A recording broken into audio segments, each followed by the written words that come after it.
twice getting up all those hours, there's an extra thing in the bag. So that's fine. Sure. Okay. Better introduction. Perfect. Coach, you guys good to go? Yep. Ready to go. Perfect. So yeah, you guys have been playing DC week 1 since 2006. Only year you guys didn't, I think, was 2020, which I'm assuming was COVID reasons or something or other. But this is the first year that both of you guys are coming in as conference champions. Talk to me a little bit about what is that. What's the expectation when it comes to that game, and how does the conference title for both of you guys change that? This one. I feel like the expectations hasn't changed. I mean, we're gonna go out there, set the tone. Obviously, win first game by game, and just make our way up to the gold ball. I think from a coach's perspective, it's always a physical game. It seems like it takes both teams a half to kind of feel each other out, how the game's going to end up going. It's usually a really good, close, competitive contest. We're fortunate to get them home this year, so we're looking forward to that. Obviously, coming off of a league title, both of us, I think the first one in like 25 years, I believe. So there's a little bit of some excitement around that coming into this season. Yeah. Talk to me a little bit about some of the big focuses in this offseason and how we'll kind of see those at play in that week 1 matchup. I think a lot of what we focused on is our team chemistry, just because so many guys are newer, like stepping up to a big role now. So just really getting to know each other a lot better in the locker room has helped a lot. Yeah. Kid, you down here? One of the things we worked on too a lot this offseason was our 2 years ago we worked on really wanted to get stronger after our playoff loss to Clinton Massey 2 years ago. We know we needed to get more physical and stronger in the weight room, so we've carried that on for 2 years now. And then our focus this offseason was our speed, and we worked really hard on the track 3 days a week in the summer to try to improve our team speed, so we can combine both this strength and speed, and hopefully have a little bit more success late in the season. Mm-hmm. Yeah, and then going back to that conference title last season, you guys picked that up. How does that kind of help with momentum and motivation going into this season, both for players and for you, Coach? Well, from a coach's standpoint, obviously, the more success you have, the more interest you gain in terms of kids coming out for football. Our lower levels, there's a lot of excitement down there, and that's where you really want to start building it and making it special for them. I think we have close to 100 kids playing youth football at Unioto now, grades 3 through 6, so that's huge. And then as they move through the program to the varsity level, you just want to make things new and exciting for them, and obviously winning a league title helps do that. Do you guys have anything? Yeah. All good. And then talk a little bit about, so last season, tough ending. Talk to me a little bit about how that can kind of both motivate you and you can look to, how are you even looking to bounce back from that ending?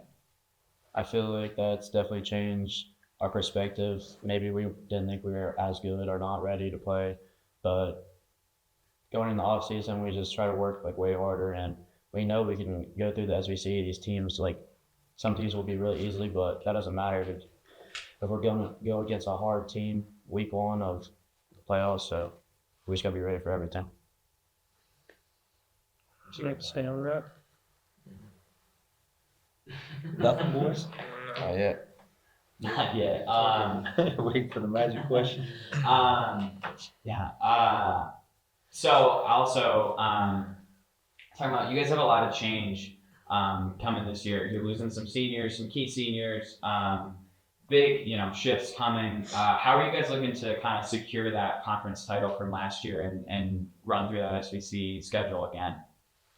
Well, we've really taken leadership seriously the last few weeks. Us seniors have bought into it, and we've all sat down and talked about how we just need to be more vocal and better leaders for the guys under us. Yeah. You got it. I mean, just from my perspective, obviously losing that group of seniors last year, who was finally able to break through and win us a conference championship. To be honest, at the beginning of the summer, it was different not having those guys walk through the locker room and prepare for a summer. And like Blake just said, little by little, these guys have gotten a little bit more comfortable leading. Um, and I think that'll continue as the season progresses, especially when things aren't going their way in a game. That's going to be different for them for the first time being out there without maybe some of the guys that have always taken on that role and they just had to kind of play. Now they're going to have a little bit more on their plate. So it's exciting from a coach's perspective to see kids grow and basically when their number's called, have to step up to the plate and do more than just play.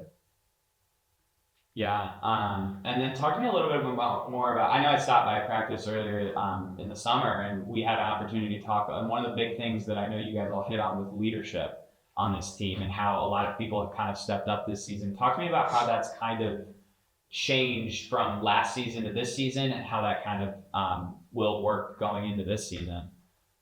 Well, I feel like 2 years ago, the seniors were really like tough on the team, and then after them, those seniors were like the too loving. But we got to find like in between, like tough love, because you can't just be like baby and then through everything.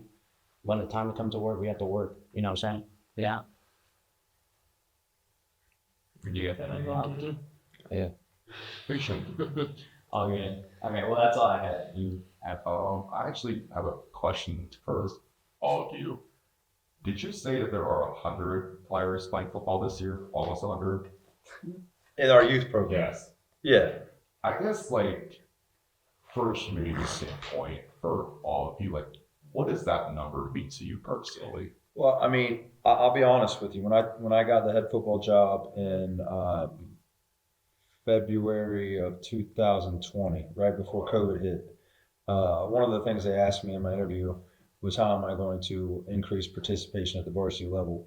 And at that time, we were all tackle football, third through sixth grade, and my answer was, we're getting ready to tackle football in third through sixth grade, and we're going to flag. Well, that was not the right answer that people wanted to hear, and a lot of people were upset with it. That was one good thing about COVID hitting. It kind of took that away. Like they were mad on Facebook for a week or two, and then COVID hit and it went away. And then when we were allowed to play again, obviously,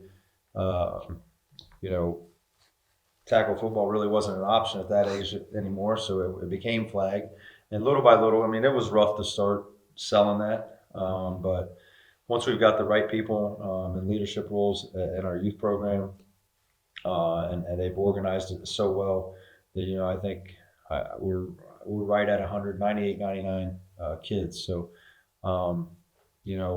we'll see the impact of that in a few years. I mean, right now on our roster we have 54 at the varsity level, and I look for that to just continue to grow into the 60s and 70s as these kids come up through it, and just generating excitement. These guys do a good job interacting with them at camps and stuff in the summer, and we actually had a media day like type thing at their last day of camp where we had our backdrop here, and the kids that were in the camp got to put on these guys' jerseys and take pictures, and just generating all kinds of excitement.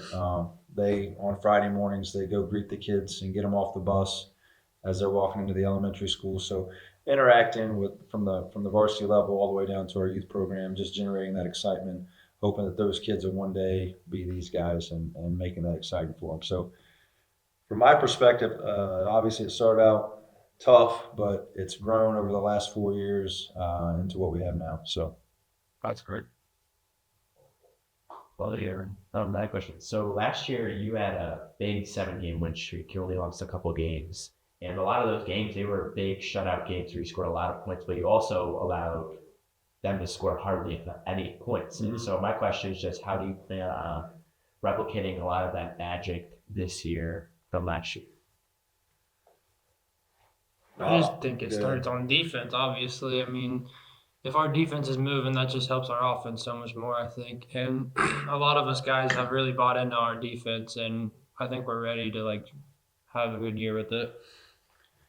Us seniors, we got to give the same energy that we had as last year as we had for defense. So we just got to create it on this year's defense. Sir. Just like being aggressive, coming out, like the first snap of the ball, just setting the tone, and then just not slowing up, just keep going throughout the whole game.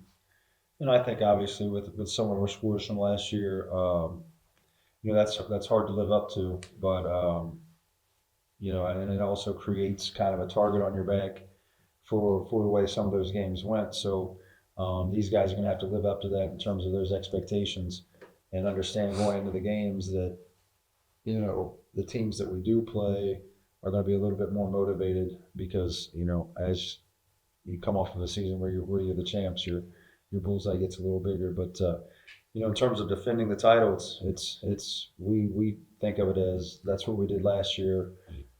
We got to be where our feet are now and take it that approach moving forward. Awesome. Thank you guys. Yeah. Yep.